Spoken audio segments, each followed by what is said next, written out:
Lions get a win in Charlotte. Now what with the 53-man roster? Let's talk about it. You are Locked On Lions, your daily Detroit Lions podcast. Part of the Locked On Podcast Network, your team every day.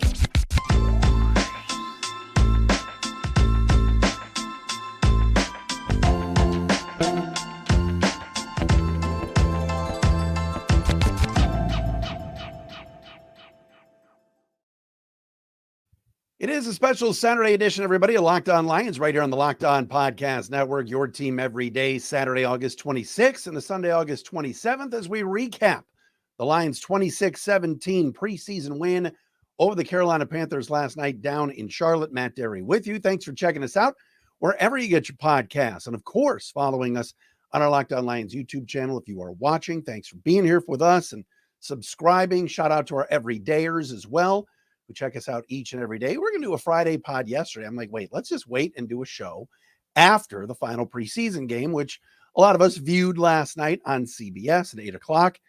Part of the broadcast turned into the Bryce Young, propaganda hour. I mean, I guess that's the storyline, but regardless, Lions get a win, played much better. We'll get into that coming up momentarily on the show. We got to talk about last night.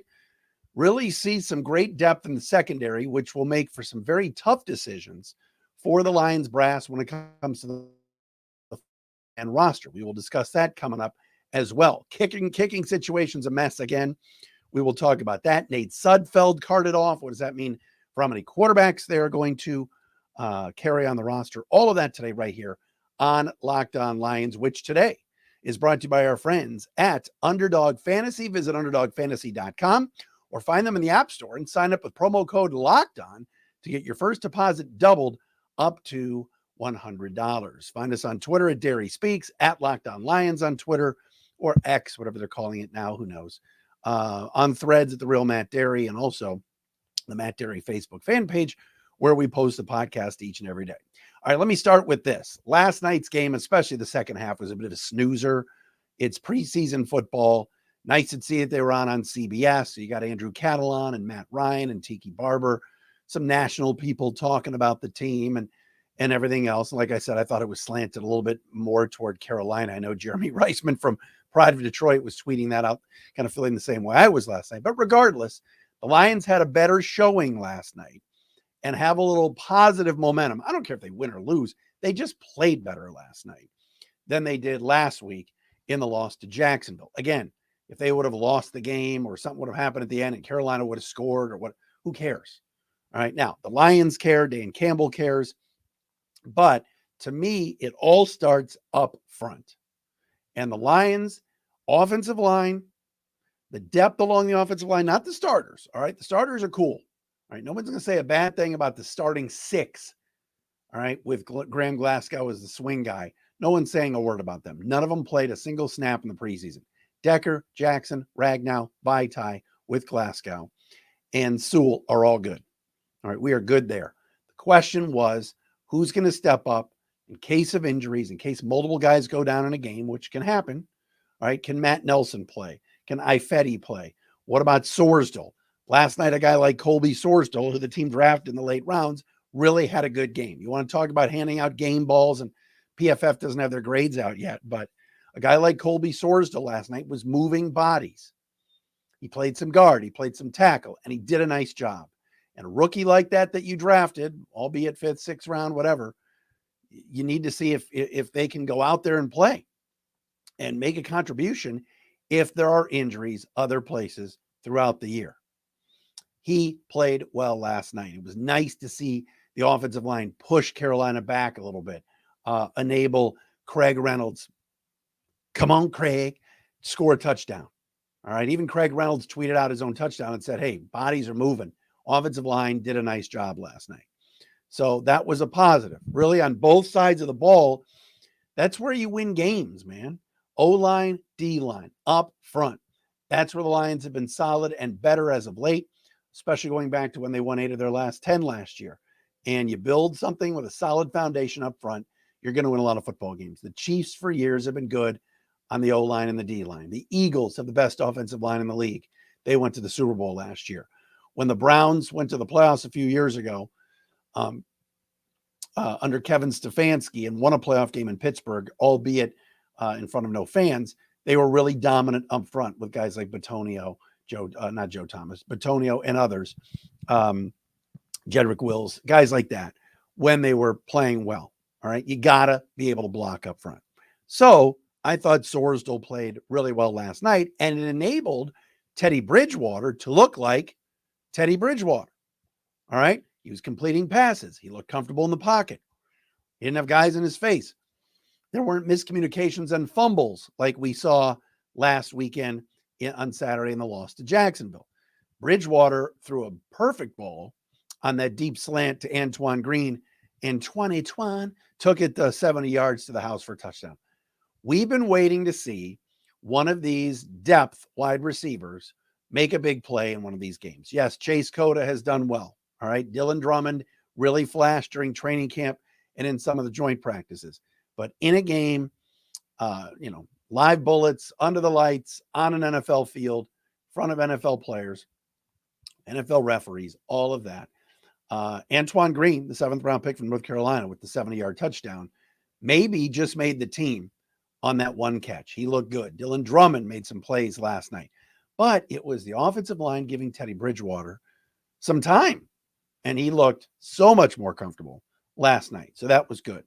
The Nate Sudfeld situation, carted off the field.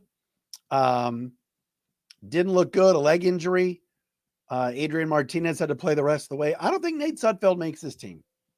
The Lions, and we talked about this week, the Lions were the team that really pushed hard for that rule that allows for really 48 guys to be dressed on Sundays. If you carry a third quarterback on your 53-man roster, he doesn't count against the active 47 that you have on game day. But I don't think Sudfeld played like a series, got hurt, and that was it. We've seen a lot of players waived on an injury settlement so far this preseason. Ton of players, Tom Kennedy and others that have been let go. Mo Ibrahim with waiver designations due to injury. And I think that will be the same thing with Nate Sudfeld. I do not think the Lions are going to keep him. I don't think Adrian Martinez stays either. He's not very good. And let's see if the Lions are in the market for a number 3 quarterback from another team. I've mentioned Kellen Mond before, former Viking with the Browns. Let's see if other teams are carrying 3-4 guys. I'll tell you this. Carolina Panthers drafted Matt Corral a couple years ago in the 3rd round. He's terrible. Terrible. And the kid that played after him last night, whose name escapes me, was even worse. But Matt Corral, I was stunned at how bad he was last night. He was terrible. They'll keep him as their 3rd guy because they took him in the 3rd round, but he was missing all over the place last night. But that's the situation, I think, with the quarterbacks. But it was good to see Teddy Bridgewater look comfortable and play well. And that was a nice surprise, but it was just, if anybody was concerned and worried last night or going into last night based off of the first preseason game, I think Teddy Two Gloves kind of put that to rest. All right, more on last night and what we saw. I want to talk a little bit more about the roster. The defensive backs were awesome last night. A lot of guys played well. We will do that coming up next. We have a new subscriber right here on Locked On Lions. It is our friends at Harry's. Yes, no matter why you shave, Harry's Razors has you covered for the best shave of your life at a price you'll love. You go to the store all the time, you get the blades, and you go, my gosh, these are expensive. From their legendary high-quality razors to skin products like exfoliating face wash and a hydrating lotion, Harry's gives you a premium shave without the premium price tag. Love Harry's, all right? Trial sets, get them sent to you. I've had this done for years. I believe Harry's was with us on Lockdown years ago, and they sent the trial set. You get the blade, you get the razors, you get the shave cream, and it's awesome. The starter set is a $13 value for just $3 at harrys.com/NFL. It includes a 5-blade German-engineered razor, weighted handle, foaming shave gel, and a travel cover. Scheduled delivery for refills as low as $2, half of what you pay for other blades. Harry's makes your skincare products give you the best shave ever. All right. And that smooth shave shouldn't be rough on your wallet, right? Creams, washes, lotions will keep your skin healthy and hydrated. There's no reason not to try Harry's. Give them a try. Harry's is the highest customer satisfaction in the shaving industry, and they're still offering a no-risk trial. You don't like your shave? No worries. It's on them. Harry's is great. Get your best shave ever this summer with Harry's razors and skincare products. Get a $13 starter set for just $3 by going to harrys.com/NFL. That's Harry's, HARRYS.com/NFL for that $3 starter set at Harry's.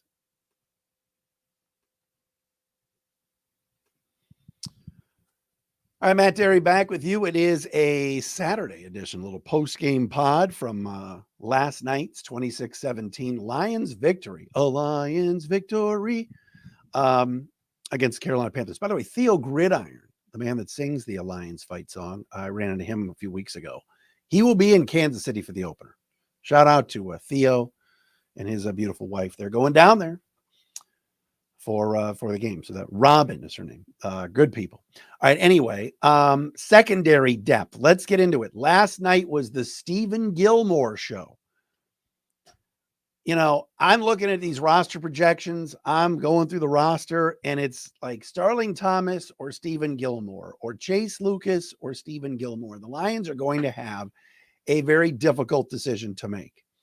And what they have to hope is that nobody picks up these guys for their 53-man, and they somehow slide to the practice squad.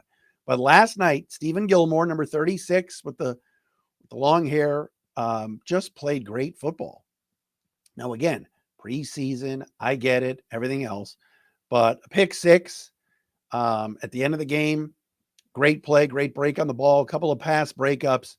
He was tremendous. And it's been really all summer that this kid, the undrafted free agent, rookie free agent, has stepped up his game. He's got great genes, of course. It's in the blood. Stephon Gilmore, his older brother, has been one of the better cornerbacks in this league for a decade. And for Steven Gilmore now, it's just a numbers game. But he played a ton last night, and he was in the game in the fourth quarter. So I don't know if that means he's behind guys like Chase Lucas, Starling Thomas, but both Gilmore and Lucas last night played great. The Lucas interception in the end zone against Andy Dalton was a great play. All right. Not just a good play. That was a great play. Diving INT from number 27 in that right end zone. I can't remember the last time the Lions had this kind of depth in their secondary. You know, you look at it in the cornerback position right now, Cam Sutton, Jerry Jacobs, Emmanuel Mosley, who will start the year probably on the PUP list, Brian Branch, who's kind of a nickelback safety, Will Harris, Starling Thomas, Chase Lucas, Steven Gilmore. Heck, even Khalil Dorsey started last night and played well. So will the Lions carry 6 cornerbacks? Will they carry 7? Do they look at Branch as more of a safety, or do they keep Gardner Johnson, Tracy Walker, Kirby Joseph, and Ife Melifonwu? Is Melifonwu hurt enough that he starts the year on IL? What about Brady Breeze? There's a lot of questions. But the fact that you've got right now Sutton, Jacobs, Branch, Thomas, Harris, Mosley, Lucas, Gilmore, Dorsey, there's a lot of options. And I feel really good about that cornerback room right now. Big question is, who's going to get cut on Tuesday? And would another team pick up a Starling Thomas or even a Steven Gilmore before the Lions can stash them on the practice squad? But I thought Gilmore last night played really well. You know who else played well last night? I don't know much about him. And I haven't, it's not like I'm sitting here telling you, I've been watching him all training camp. But Corey Durden, if you watched him last night, who can play both inside and outside along that D line, that kid, number 90, was everywhere last night. I don't know if he's going to make the team, but 5 tackles, a sack. Late in the game, like, he was somebody to watch. He looked good. Don't know if he's going to make it, but, for a last preseason game, you want to see some guys flash. I thought Corey Durden played really well. Like I said, when I was watching the game last night, I wrote down, I wasn't writing, but I put it in my phone, in my notes: Bridgewater, Gilmore, Lucas, Durden, and Sorsdal. Those are the 5 guys that really kind of stood out for me last night. I thought Drummond played well, like I said, Antoine Green. Certainly, like I said, great to see Craig Reynolds do his thing. But Lions have some interesting cuts. If they let Starling Thomas go, does somebody pick him up with his speed and his return ability? What about Steven Gilmore? I was watching last night Anthony Pittman and that kid Trevor Nowaski, who's local. Those kids probably aren't going to make the team. Well, Anthony Pittman's not really a kid, but you know what I mean? And interesting to watch Julian Okwara last night get injured against Carolina. James Houston was out there, and I tweeted this out, and many of you were tweeting me back like, well, who else do they have? I get it. Guys like Josh Pascal, even Romeo Okwara, Charles Harris, Kaminsky. You didn't see any of those guys last night. So, man, they had to almost play James Houston late in the game, but I was surprised to see James Houston out there with like 5-6 minutes left in the game. And he got a sack, and I think he's solid on this roster. I don't see them getting rid of him, but I still think that for the next couple days, Saturday, Sunday, Monday, before you have to get the roster down, I think it's going to give Brad Holmes an opportunity to make a trade and deal Julian Okwara for a backup offensive lineman. I still believe that's going to happen. I'm not sure the severity of the Julian Okwara injury, but let's just see. But I don't think he's going to make the team. And of course, he wasn't drafted by Brad Holmes. He's not a Brad Holmes draft pick. That doesn't help his cause either. I want to bring up the kicking situation. We'll do that coming up next. This is like this every year with this kicking situation. Every year. But we got to tell you about our friends at Underdog Fantasy. We're in the month of August. You know what that means? It's the official start of fantasy football drafting season. Let's go get championship ready for your home league by trying out Best Ball on Underdog Fantasy. All you do is one live snake draft, no waivers, no trades. Underdog sets your best lineup every week. Try it out with Underdog's Best Ball Mania Tournament, the largest fantasy football contest of all time. It's back, and it's even better and bigger than ever with $15 million of total prizes up for grabs, including an absurd $3 million going to the winner. Last year, the winner drafted their team in July, so don't wait around. Check out what Underdog has to offer. Visit UnderdogFantasy.com or find them in the App Store and sign up with promo code LOCKDOWN to get your first deposit doubled up to $100. That's Underdog Fantasy, promo code LOCKDOWN. Easiest place to play fantasy football and the best place for Best Ball Mania is our friends at Underdog Fantasy. And what about Margs? Oh, yeah, sparkling margaritas. I've been telling you about Margs.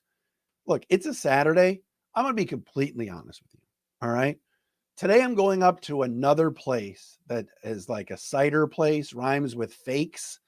All right. But I prefer my sparkling margaritas in a can right out of the refrigerator from Margs. If you've not tried Margs before, they are fantastic. Real Blanco tequila. Margs are clean, crisp, and genuinely taste so good. 5 unique flavors, including my favorite, the sparkling coconut margarita. So there's something for everybody to enjoy. I love these most on the weekends or even after I do the podcast. It's like 6 o'clock right before dinner.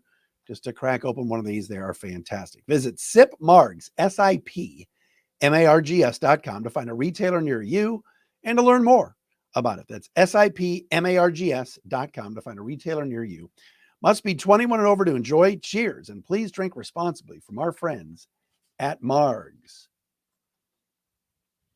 Little Saturday edition, Locked On Lions. Thanks for checking us out wherever you get your podcasts, the everydayers. We want to thank you as well for being with us. All right, so last night, it kind of appeared that last night was the Riley Patterson show. The Lions' incumbent kicker as of now, along with Parker Romo. But Patterson's been there, done that. He's been with the team. He was with Jacksonville last year. He had a game-winning field goal in the playoffs. So last night, Riley Patterson had a couple of short field goals, then missed on a 53-yarder. And then at the end of the game, after the Steven Gilmore pick six, he pulled an extra point wide left. After the game, Dan Campbell said, just a bad night. We still have faith in Riley, but you have to figure that Brad Holmes is going to be looking around, and could he pull the trigger on a Mason Crosby or a Robbie Gould, who are veteran kickers that remain unsigned and in free agency. I told you last week, Michael Badgley was picked up in Tennessee. I don't know. I mean, I'm not sure where this team's going with their kicking situation, but for 3 years now, this organization has not been able to, secure that guy that you have faith in. So it's frustrating. I mean, I don't need to go into all the names again and talk about Austin Seibert and Ryan Santoso and who was the kid last year? The name escapes me. I mean, it's been 3 years. All right. They should have kept Matt Prater and been done with it years ago. But in this competition, they let Badgley go early. It was between Patterson and Romo. I don't think they have a lot of faith in Parker Romo in terms of consistency. He's got the better leg. Could have probably made that 53-yarder last night that Patterson didn't make. Patterson was short on it. But for Riley to miss the extra point last night was not good. Now, I think Patterson is still going to win the job, but I also think for the next few days, Brad Holmes may be trying some people out. Maybe bringing Mason Crosby or Robbie Gould to town to see if they can do it. This is what they've done the last couple of years. It's been late in the game when they've added their kicker. So it was disappointing to see Patterson miss an extra point. Look, it's going to happen. But right now, big microscope has been on this kicking situation. I also think, to be honest, when we get into games, Dan Campbell's going to be going for it more than wanting a 47, 48, 49-yard field goal.